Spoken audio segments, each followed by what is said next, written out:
I don't know if I can do this. Hot. Sorry. You're fine. Hello and welcome to this video today. Thanks for clicking. If I look really sweaty, it's because I am. It is so hot in this van right now. I think it's a high of like 88 or something today. And there is no breeze. And we don't have AC in our van. We just have a fan, which I can't run when I'm recording because it's too loud. So my legs are like sweating so bad they're wet. Are you ever like so hot and sweaty that like you touch your skin and it's just like drenched? Like my legs are even sweaty. So I'm just gonna try to get through this as fast as I can so I can turn the fan back on. I feel sweat dripping down between my boobs right now.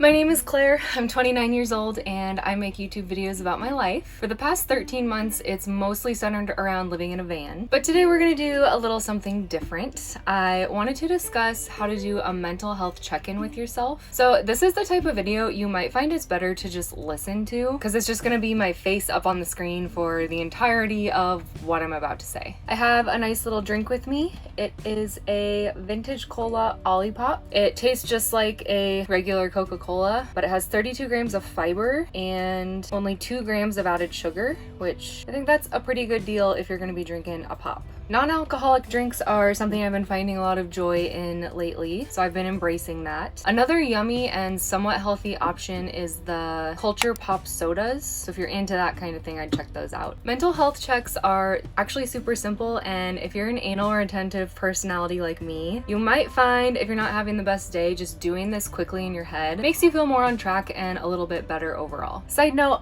I have always thought the term anal retentive is like such an awful word to describe someone, but I looked it up recently because I was like, what does it even mean? Like, why is it called that and what does it mean? So I looked it up and I found out it actually has to do with potty training. Like that's what it comes from, or that's what it's like referring to. So if a toddler's like having a lot of issues with their potty training and they don't want to like let things go, they're considered anal retentive. So it kind of makes a lot more sense. And so we as humans have carried that over into the adult years to describe like entire personalities, which is just funny if you think about it. So isn't that awful? Anyway, a couple times a day, I will just ask myself how I'm feeling. Oh my gosh.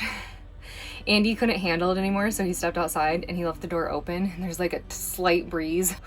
It's helping a lot actually. Van life. So a couple times a day I'll ask myself how I'm feeling, and the answer is usually just a basic good or bad. Like I don't go too in depth with my feelings in this regard. But for you, it could be like a whole range of emotions. Just like those posters you see at the doctor's office, if you know what I'm talking about. And from there, no matter what the answer is, I always ask myself, what could I do to feel better? Even if I already feel really good, there's always something I could do to feel better. So to feel better, you can ask yourself the following. Have I had enough to eat / am I hungry? Sometimes a simple snack or a meal can do wonders. Would I feel better if I showered? I've actually read some statistics about showering and how it correlates to productivity, and I believe it because I'm way more motivated to do life if I've had a shower. Even if I just like rinsed off and didn't like wash my hair or anything, I just feel so good after showering. Would it help to talk to someone? Thank goodness I have people I know I can go to if I ever need help or to talk about something. If you don't have someone like that, like a spouse, a parent, a sibling, a friend, it's pertinent that you find someone for your well-being. If you feel guilty putting your problems on your friends and family, because that can definitely become a thing, therapists charge you money, so you won't feel as guilty unloading on them. What's the next thing I'm looking forward to? Thinking about something in the future that you're really excited about can be really helpful, whether if it's the next day or a month from now or even like 6 months from now. What have I done lately for exercise? Exercising every day does wonders, even if it's just a quick 10 to 15 minute walk. Am I having any thoughts that aren't helpful? If so, what conversations do you need to have with yourself to change these thoughts? How long have I spent on my phone today? So something I've done recently is I've added as a widget to the home screen of my phone, like my screen time hours, which is something that's like within a smartphone. But recently I realized you can literally put it like on your home screen. So when you open your phone, it's like you see right there how many hours you've been on your phone that day. That has been life-changing because it can be sickening and absolutely absolutely disgusting how many hours on a day you can be on your phone, which obviously like that counts everything. So like if you are like listening to a podcast, that counts as screen time too. And if you like open your phone and then don't lock it again and set it down and walk away, that obviously still counts. So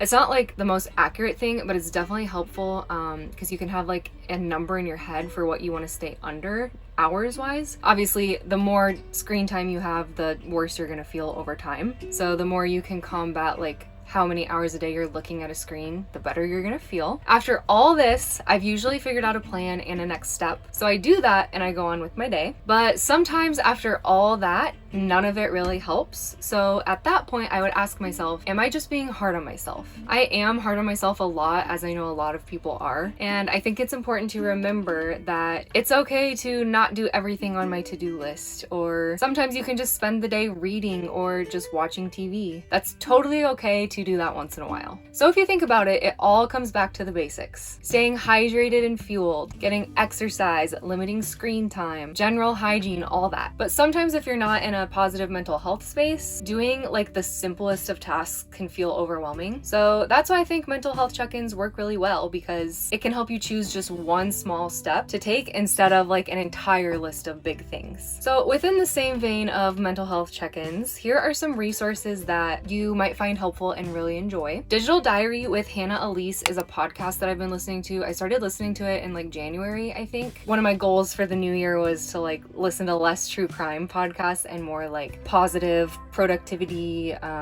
like mental health focused podcasts. So that's a really good one if you're interested in anything like mental health. She's not like an expert or anything. She talks a lot about her own experiences, which I think can be really helpful to hear. The Feel Good Effect with Robin Conley Downs is another good one, but it also largely focuses on food and nutrition. Robin Conley Downs also has a book called The Feel Good Effect, which is pretty good. Own Your Everyday by Jordan Lee Dooley is a pretty good book, and it also has a religious focus. She also has a book, a newer one called Embrace Your Almost, but I haven't read that one yet, so I can't vouch for if that's any good. And I've heard a lot about the book Atomic Habits. It's on my to-read list, but I haven't gotten to it yet, so I can't really say if it's good, but just from what I've heard from other people, I think it's probably a pretty good read. So hopefully I get to that one soon. And I'll list all of these resources in the video description below, so if you're interested, you can check them out. If you found any part of this video helpful today, don't forget to give it a like, and of course, subscribe to my channel and hit the bell notification. I'll see you next week in what should be another van vlog, so make sure to come back. Bye! Oh my god, let's turn this fan back on. Get that thing pumping. Yeah, I'm turning it on full blast.